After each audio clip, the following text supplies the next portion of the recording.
Okay, number 5. Diyan din po yan. Verse 20 to 21.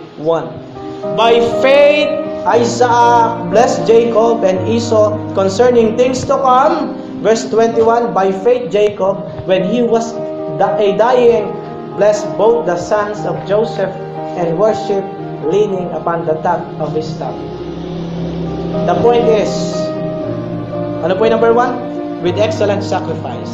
Number 2, with good testimony. Number 3, moved with fear. Number 4, look for a city. Number 5, be a blessing. Mga kapatid, bago tayo bawian ng Diyos, pwede bang maging pagpapala tayo sa iba? In particular, nakita natin itong si Isaac, pinagpala niya, binasbasan niya si Jacob and Esau. And then, makikita natin, si Jacob, pinagpala niya, bago siya mamatay, ang kanyang mga anak, kay Jose.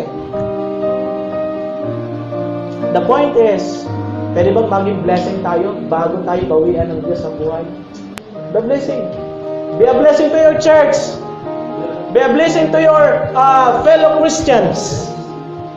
Be a blessing to other people. Be a blessing to your pastor.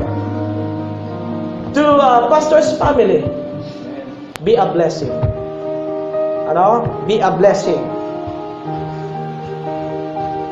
And verse 23 and last. Ganun lang po ako kadali mag-preach, ano? Hebrews chapter 11 verse 23. By faith Moses, when he was born, was hid 3 months of his parents, because they saw he was a proper child, and they were not afraid of the king's commandment. Verse 24, by faith Moses, when he was come to years, refused to be called the son of Pharaoh's daughter.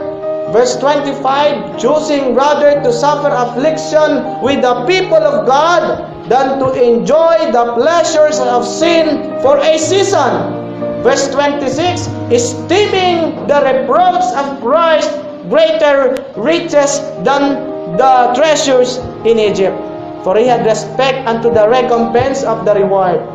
By faith he forsook Egypt, not fearing the wrath of the king, for he enjoyed seeing him who is invisible. Ano? May maganda tayong pag-asa sa invisible God. Yun, pagdating ng panahon, hindi na siya invisible sa atin.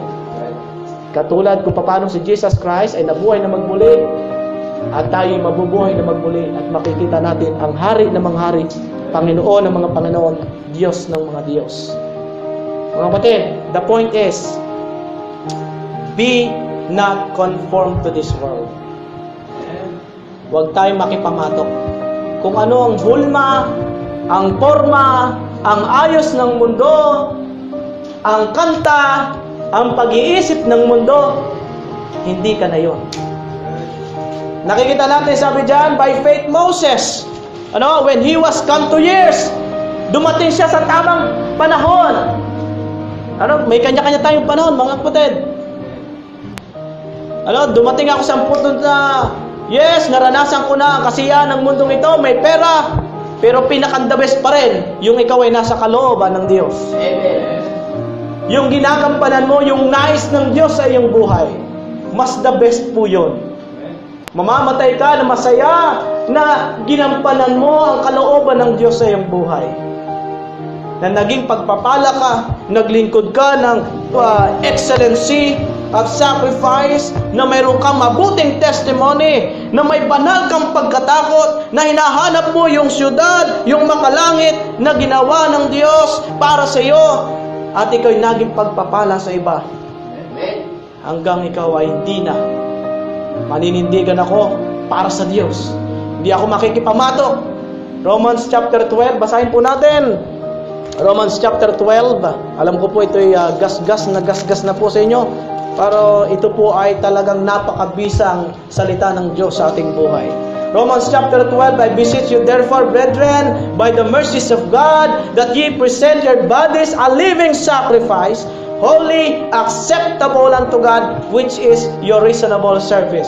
And be not conformed to this world, but be ye transformed by the renewing of your mind, that ye may prove what is that good and acceptable and perfect will of God.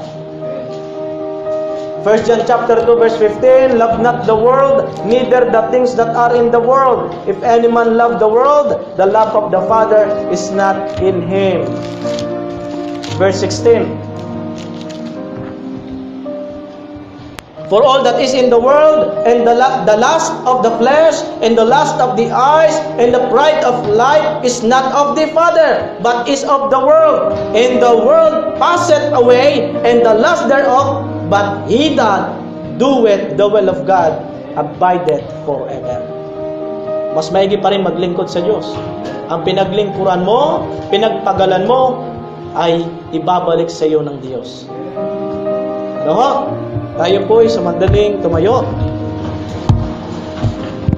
Pastor, ano po?